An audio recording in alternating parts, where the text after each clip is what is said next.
목사에 오신 여러분들을 환영하고 축복합니다. 또 이렇게 하루의 시작을 하나님과 함께 할 수 있게 허락해 주시면 감사드리고, 또 이렇게 하루의 시작을 하나님과 함께 할 때 하나님께서 오늘 하루도 지켜주시고 은혜로 붙잡아 줄 줄 믿습니다. 특별히 오늘은 이번 한 주간의 마지막 날인데요, 정말 한 주간 잘 마무리하고 또 주말을 잘 맞이할 수 있는 오늘 하루가 되길 소원합니다. 우리 여호수아의 믿음이라는 제목을 가지고 오늘은 히브리서 11장 30절 말씀을 함께 살펴봤으면 좋겠습니다. 우리 30절 말씀 같이 한번 읽어볼까요? 같이 읽도록 하겠습니다. 믿음으로 7일 동안 여리고를 도니 성이 무너졌으며. 우리가 지난 시간에 어저께까지는 뭘 배웠냐면 모세를 중심으로 해서 출애굽 사건에 대해서 배웠어요. 그런데 오늘은 뭘 배우냐면 이제 여호수아에 대해서 배우게 됩니다. 모세가 이스라엘 백성들을 이끌고 출애굽을 한 다음에 40년 동안 광야에서 방황을 하게 됩니다. 그리고 그 결과 40년이 지난 다음에 다시 약속의 땅에 들어가게 돼요. 그런데 이 약속의 땅에 들어갈 때는 모세가 아니라 모세의 군대 장관인 여호수아가 이제 이스라엘 백성들을 이끌고 가게 됩니다. 그래서 이스라엘 땅, 가나안 땅, 약속의 땅인 가나안 땅에 들어가서 여호수아 중심으로 해서 정복 전쟁을 벌이게 돼요. 그런데 우리가 이 전쟁에 대해서, 가나안 땅에 대한 전쟁에 대해서 우리가 좀 이해할 필요가 있어요. 먼저 그것은 뭐냐면 하나님께서는 이스라엘 백성을 사랑하십니다. 하지만 이스라엘 백성들을 편애하진 않아요. 그러니까 가나안 민족과 이스라엘 백성들이 있어서 이스라엘 백성들을 더 사랑했기 때문에 가나안 족속들을 멸하고 그 땅을 이스라엘에게 주신 게 아니에요. 성경은 뭐라고 이야기했냐면 가나안 민족의 죄가 관영하였다. 죄가 너무 넘친 거예요. 그래서 더 이상 그 땅을 가만히 둘 수가 없어요. 그래서 뭘 한 거예요? 이스라엘을 수단으로 이용한 것이고, 그러니까 다르게 말하면 가나안 민족, 땅에 있는 가나안 민족들의 죄를 하나님께서 벌하시기 위해서 그 수단으로서 이스라엘을 사용해요. 훗날에 이스라엘 백성도 그렇습니다. 이스라엘 백성들이 가나안 땅에 들어간 다음에 하나님 앞에 죄를 져요. 끊임없이 하나님 회개하라고 하는데 회개하지 않아요. 그래서 정말 하나님께서 더 이상 두고 볼 수 없어서 어떻게 해요? 나중에 바벨론이나 아수르 같은 민족을 통해서 이스라엘을 징계합니다. 그래서 우리는 그렇게 생각하기 쉬워요. 그러니까 어떻게 생각하기 쉽냐면 하나님이 가나안 민족과의 싸움에서 이스라엘 민족의 편을 들어줬다. 민족 간의 전쟁에서 이렇게 생각하기 쉬운데 그런 게 아니에요. 가나안 족속을 형벌을 내리기 위해서 정말 이스라엘을 수단으로 이용하신 거예요. 그래서 성경에서는 어떤 표현이냐면 왜 이렇게 오랜 세월 동안 이스라엘 백성들을 애굽에서 종살이 하게 했는지 그 기간을 뭐라고 표현하냐면 가나안 족속들의 죄가 관영해질 때까지 기다렸다라고 표현해요. 정말 이 사람들이 심판받을 때까지 하나님께서 인내하고 참으셨어요. 그래서 더 이상 이 사람들을 뭐예요? 심판하지 않으면 안 될 정도가 돼서 그때 이스라엘을 통해서 이 사람들을 심판하신 거예요. 그렇게 이해하는 게 좋습니다. 그런데 이제 이스라엘 백성들이 그래서 하나님의 지시한 땅으로 나서 가나안 땅으로 들어갔어요. 그래서 이때 이 땅에서 정복 전쟁을 펼쳐야 됩니다. 그런데 제일 처음에 만난 성이 뭐냐면 여리고성이에요. 여리고성. 여리고성은 지금도 고고학적 발견이 이루어지고 있는데 이 당시에는 어떠냐면 가장 높고 견고한 성으로 알려져 있었어요. 그래서 이 성을 정복할 수 있는, 무너뜨릴 수 있는 방법은 없다라고 이야기할 정도였어요. 그래서 강력한 성을 하나 만난 거죠. 그래서 이 성을 함락을 해야 돼요. 그런데 하나님께서 여호수아에게 이상한 군사작전을 명령을 하십니다. 그건 뭐냐면 6일 동안 아무것도 하지 말고 하루에 한 바퀴씩 성 주위를 도는 거예요. 매일 6바퀴씩 6일 동안 매일 6바퀴씩 성을 도는 거예요. 그런 다음에 7일째 되는 날은 뭐냐면 7바퀴를 돕니다. 그리고 7바퀴를 돈 다음에 뭐라고 하냐면 함성을 지르라고 그래요. 그러면 성이 무너질 거라고 이야기해요. 어떠세요? 정말 그 당시에 가장 크고 화려하고 견고한 성이라고 이야기해요. 그런데 싸울 생각은 안 하고 그 주위를 돌기만 하네. 아무 얘기도 하지 말고 침묵하고 돌기만 하네. 그러다 마지막 날에 소리 지르면 너희가 무너질 거다.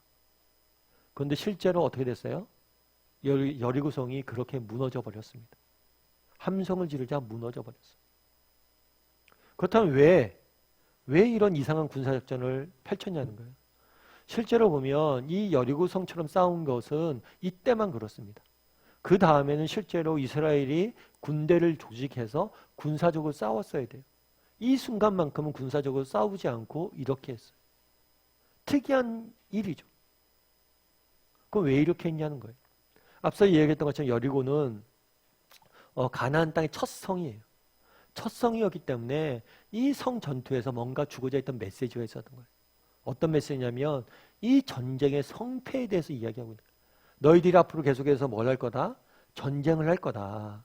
그런데 이 전쟁의 성패는 너희의 군사력에 있지 않다는 거예요. 너희가 얼마나 군사력을 가지고 얼만큼 잘 싸웠는지에 있지 않다는 거예요. 오히려 이 전쟁의 성패는 너희가 하나님 말씀에 얼마나 순종하느냐. 다르게 말하면 하나님과 너희가 어떤 관계를 맺느냐에 있다라는 것을 보여주기 위함이에요. 제가 말씀드렸지만 이 출애굽의 여정은 우리 믿는 사람들의 여정을 보여주는 것이기도 해요. 우리는 한때 애굽의 이스라엘 백성이 종노릇 되었죠. 노예 생활을 했잖아요. 성경은 우리가 죄의 종이었다라고 표현을 해요. 그런데 그것으로부터 하는 죄와 사망의 종이라고 그래요. 그런데 그것으로부터 우리를 해방했죠. 해방해서 우리는 새로운 삶을 살아가게 됩니다. 마치 가나안 땅에 출애굽을 해서 애굽 땅에 살던 사람들이 정말 가나안 땅에서 새로운 삶을 시작했던 것처럼 우리는 믿기 때문에 새로운 삶을 시작한 거예요. 그런데 이때 제일 중요한 게 있다는 거예요. 가나안 생활에서의 가장 중요한 게 있다는 거예요.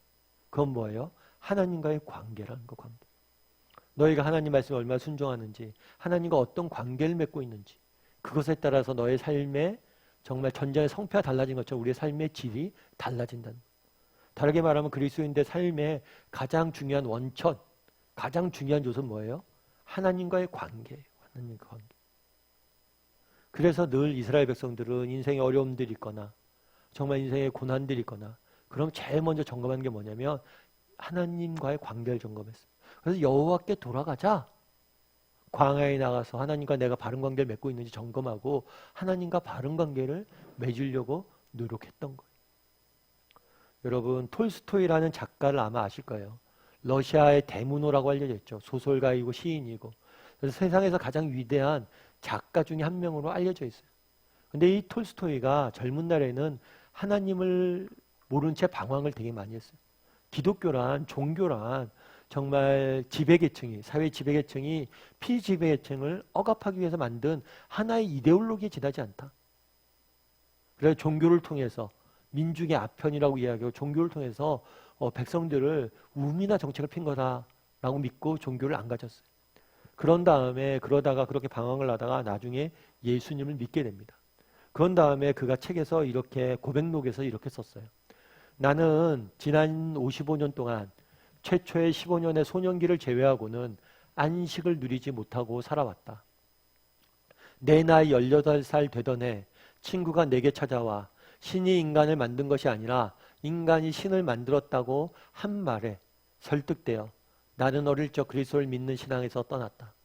나는 종교를 포기하는 것이 자유를 얻는 유일한 길이라고 생각했다. 나에게 종교는 속박으로밖에 다가오지 않았다. 그러나 이제 나이 55세, 나는 내가 스스로 버린 어머니 같은 신앙의 품으로 돌아왔다. 나는 단순히 종교를 돌아온 것이 아니다.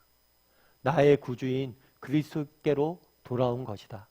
그 안에서 나는 처음으로 참된 안식을 발견했다. 18살 때 종교를 떠났어요. 인간이 신을 만들었다는 말에 넘어간 거죠. 그러면서 신앙을 떠나 살았어요. 그래서 뭐라고 생각하냐면 종교를 포기하는 것이 정말 자유와 기쁨을 얻는 길이라고 생각했어요. 그리고 마음껏 살았어요.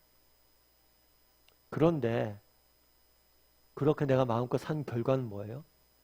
그 속에서 어떤 안식도 누리지 못했던 거예요. 이제야 처음으로 내 인생의 처음으로 참된 안식과 기쁨을 누린다라고 이야기를 합니다. 정말 우리 인생의 참된 안식과 기쁨은 어디서 누릴 수 있어요? 하나님과의 바른 관계에서 누릴 수 있다는 거예요. 그날에 왜 여리고성 처음 가나안 땅의 전쟁에서 여리고성을 이런 이상한 군사작전으로 점령했냐는 거예요. 그걸 통해서 주고자 했던 메시지는 뭐냐는 거예요. 우리 인생에 제일 중요한 건 하나님과 우리와의 관계라는 거예요. 여러분, 우리는 어떠세요? 여러분, 우리는 신앙생활 하잖아요. 이렇게 같이 묵상도 하고. 그런데 우리가 정말 하나님과 바른 관계를 맺고 있습니까?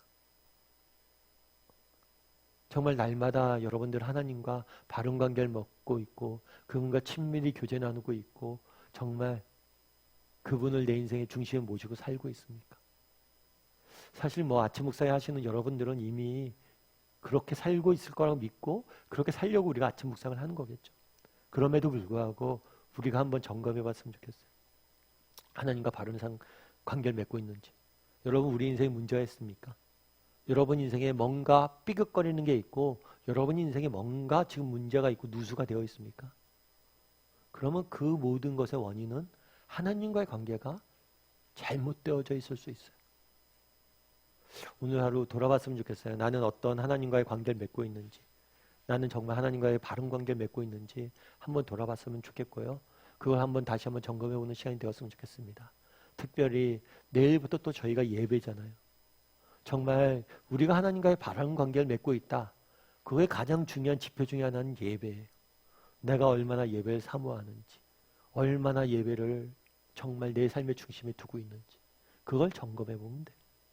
그래서 어떤 마음으로 예배를 준비하고 있는지 또 어떻게 해야 될지 점검해 보고 정말 예수님을 하나님을 만나는 정말 하나님과의 바른 관계를 맺기 위해서 노력할 줄 아는 예배를 사모하고 정말 간절한 마음으로 준비할 줄 아는 사람들이 되기를 소원합니다.